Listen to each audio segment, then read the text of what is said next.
Closer? Hello, Jomi. How are you? I'm happy to tell you that you are chosen as one of the sharer for the recognition night on February 10 at the Mall of Asia Arena. Ano, game ka?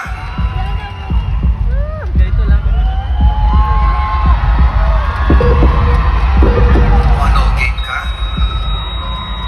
It's a mixed emotion because this is really a dream come true. 10, 9, 8, the 65th millionaire! As you all know, I'm just a small-time provinciana dreamer. 66 million, the 67th millionaire circle of elite empire! 5, just cover to win! 6, 1! Jomi, Chika. Yes, sir. Pero di ako G. J ako. J-O-M-I-E.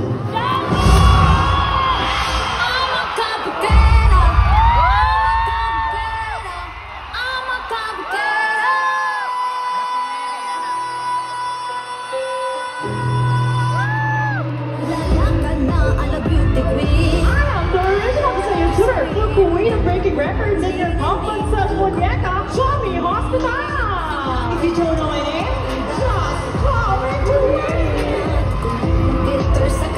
Your dreams are closer than you think. 7, Jose Maria Hospital!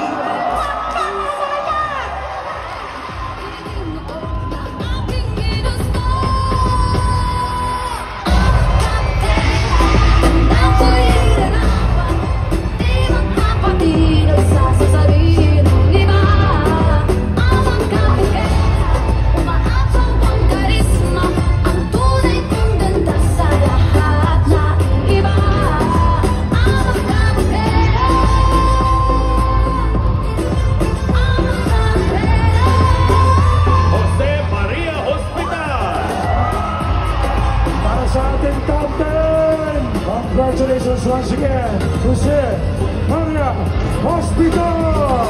Maganda kung nabuti ng standards na sinasabi nila.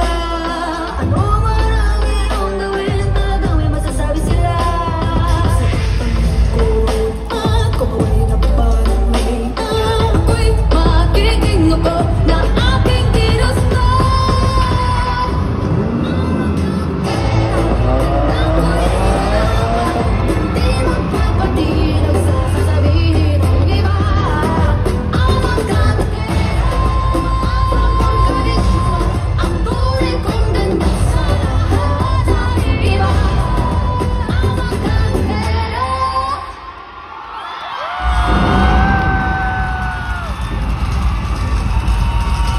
Please welcome on the stage, Jose Maria Hospital!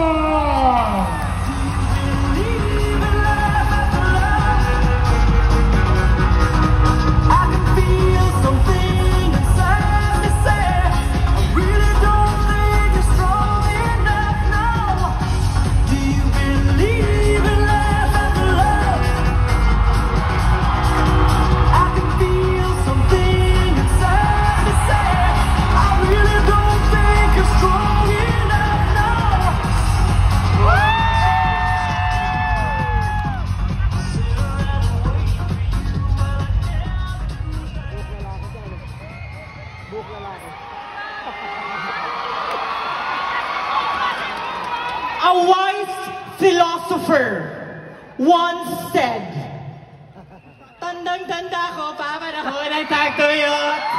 Pagkaito na ako kung saan ba ako susuot. Buti na lang ino galing pukpok ng pukpok kaysa mukpok ng mukpok sa pangarap sundok ng sundok.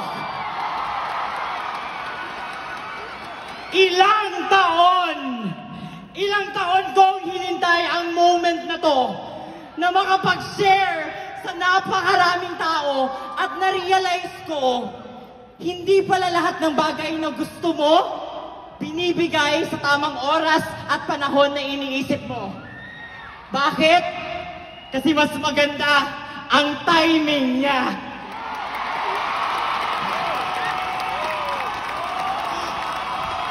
Kaya, kung hindi pa binibigay ngayon ang hinihiling mo. Tuks, tuks, tuks, tuks. Oh, kalma. Baby, kalma. Pinakaunang event ko sa kumpanya na to, nasa Gen Ad ako.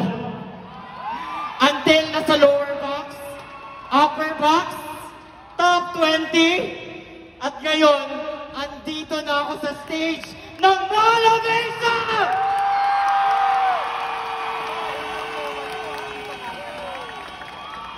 Kaya, hayaan niyo akong magsimula ng isang salita na grabe talaga yung meaning sa akin. Hope. Hindi po yan sigarilyo. Hindi din yan section mo. Oo, nung elementary ka pa. Or palayaw nila isa soberano. But yan ho ang pinaramdam sa akin ng kumpanya na to. Hope. Pag-asa. Sa mga hindi pa po nakakakilala sa akin, ba't di nyo ko kilala? Wala kang internet. What's up, guys? I am Zombie Hospital, that's J-O-M-I-E. I am the original Bisay YouTuber, the queen of breaking records, and your pambansang munyeka. Galing ho ako sa lungsod ng Hingogog City. Isang probinsyana at anak ho ako ng isang OFW. Hindi ko alam ng lahat, ako ho ay isang mama's boy. Nakakahiya naman sa boy. Boy? Girl. Pero parang boy. Pero parang girl. Final answer, boy. Ang mama ko ho ay may 4 na anak. But when I was 6 years old, kailangan niya mang ibang bansa para matustusan kami and she can provide for us and also to search for greener pastures. Kung alam ko lang na greener pastures pa lang hinahanap na niya, sana binigyan ko lang siya ng Bermuda grass. Diba? Pero, it is because of that fact that my mom was an OFW that pinalaki ho ako bilang isang achiever. Bakit? Because hashtag, I wanna make my mama proud. And when I was in high school, I graduated 4th of my class. Ito ho yung pruweba na 4th ako. Sa makikita nyo ho sa picture, gandang hindi mo inakala. Pero sino ba yung katabi ko dyan? Yung nasa center ho, yan ho ang first love ko.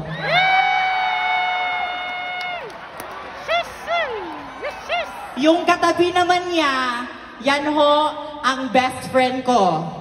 Good news, pareho ho kami ng crush. Bad news, yung crush namin may ibang crush. Si Feby Cates. So kung nanonood ka, Feby Cates, isa sa mga regret ko talaga, hindi kita nasabunutan sa high school. Char lang! Move on. Nung nag-college po ako, nag-aral ako sa MSU IIT, Mindanao State University, Iligan Institute of Technology. At kurso ko ho, Bachelor of Science in Super Science. Major in Watch Me Whip, Watch Me Nene. Char lang! I graduated Bachelor of Science in Business Administration, major in Business Economics, cum laude.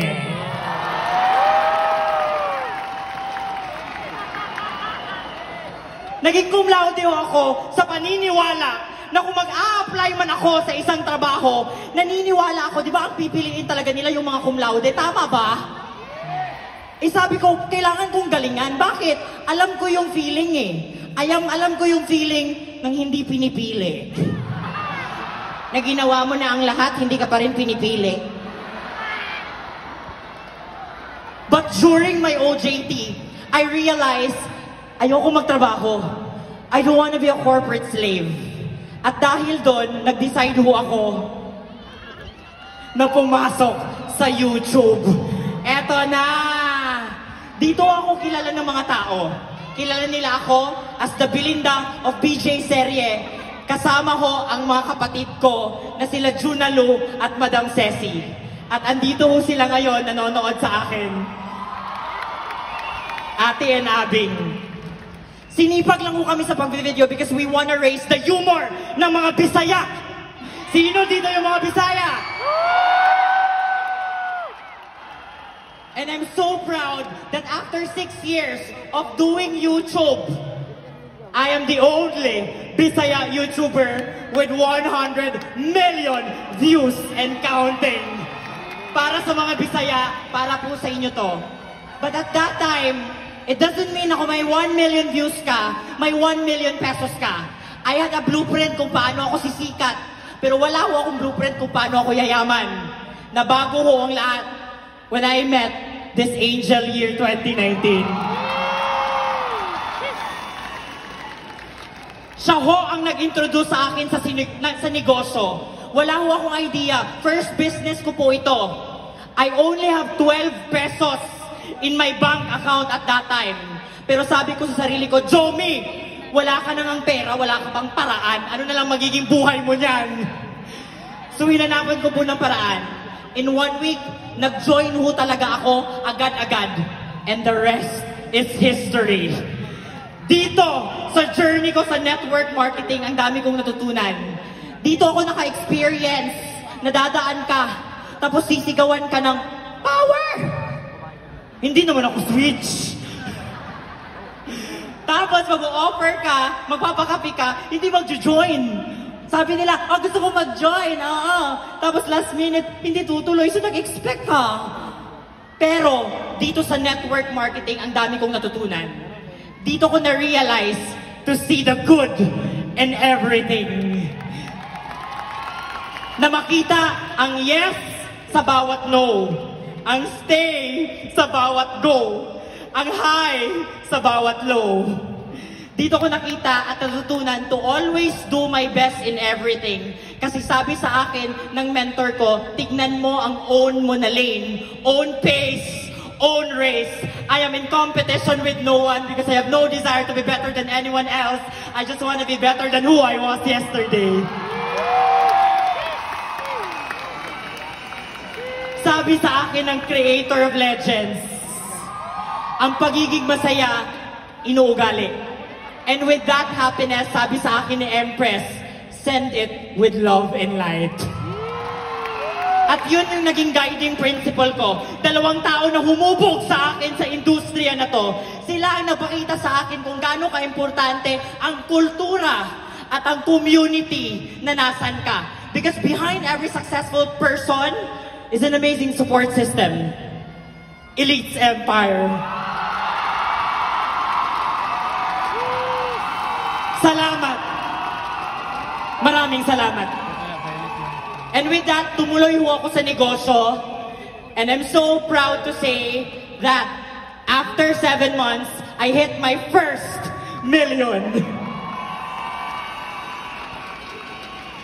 After 1 year, nalabas ko na ho yung pinakauna kong sasakyan. Before ako nag-empowered consumer, hindi ako marunong mag-drive, girl. Pero pinakaunang sasakyan was a sports car. Dito din ako naka-experience ng 1 million check. At dati, pinifeel ko lang na ako na yung next. Kaya kung ramdam mo na kung ikaw na next ngayon, isigaw mo!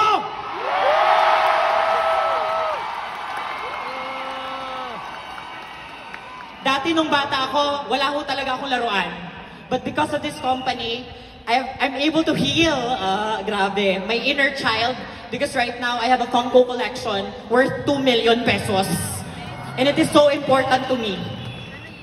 Dito din ho ako naka-experience na mag-1 million sa isang buwan. Grabe, itong mga bago yung kumpanya na to. And we rise by lifting others because as of the moment, we have a total na of 126 millionaires and counting! Kaya maraming salamat, Empowered Consumerism. Gusto kong tapusin ito with gratitude sa mga tao. na nagtulong talaga sa akin. It takes a village to raise a queen. I want to first thank all of the top leaders na nauna sa akin, na nag-inspire talaga sa akin kung bakit ako andito. Maraming salamat, EFG. Kasi kayo yung nagturo sa akin paano maging leader. Sa lahat ng mga Hall of Famers, Up Mylene, Up Carlo, Up Zaro, Up Janvi, maraming salamat po sa inyo. Up Albert Jasma, nung una ka na nag-share sa Metamorphosis, nakita ko na kaya ko din. Up Joseph Lim, nung nag-message ka sa akin that Jomi, I believe in you. Naniwala ako na kaya ko maging top LGBT na distributor dito. And of course, to our board of directors and the management, palakpakan natin silang lahat. Sir Arnel, Sir Georgian, Sir John, maraming salamat ho. And of course, thank you so much to the heart of empowered consumerism. You're truly that because you give me a mother's touch. I love you so much, Doc Connie. Doc Ed Cabantog, you are truly a visionary. Naniniwala ako sa vision mo. Kami naniniwala kaming lahat. Kung saan ka man pupunta, Doc, susunod kami. Mahal na mahal ka namin. Gusto ko magpasalamat sa dalawang tao na to. Thank you so much, Empress of Louie. Empress, sa pagturo sa akin, paano mahalin ang sarili ko, lahat ng alam ko sa negosyo, ikaw nagturo sa akin. Up Louie Gascon, nasabi niya lang sa akin, be authentic, just be who you are because you will inspire a lot of people in just becoming who you are. And maraming salamat din sa Elites Empire. To my Dream Squad, habang buhay ko kayo gusto na kasama, babaguhin natin ang mundo, one inspiring story at a time. Thank you din sa pamilya ko, the hospitals. To my momshies, Maven, Madam, also to Master, maraming salamat sa inyo kasi binago nyo talaga yung buhay ko. And lastly, alam ko nanonood siya ngayon. Mama, I am here this year. See you sa New York! And lastly, message ko sa lahat ng mga nanonood ngayon, I was once like you. Just do your best in every step of the way because it will be given to you at the right time. Hindi importante kung ano mang nangyari sa'yo. Bakit? Because your past is just a reference. It's not your residence. Because your residence is your address, Lionsad. And your address is where you live. And where you live is you live happily ever after. So if it's not yet happy, it's not yet the end. And if you feel that your life is sinking, group yourselves into 4.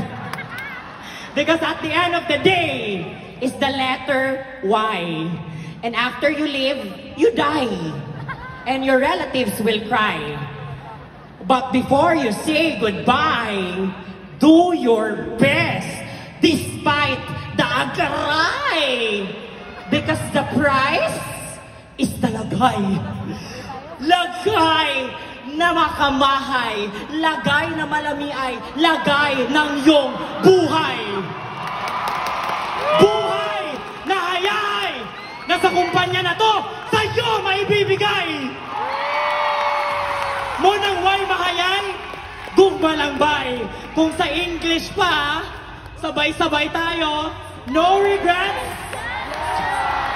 To God be all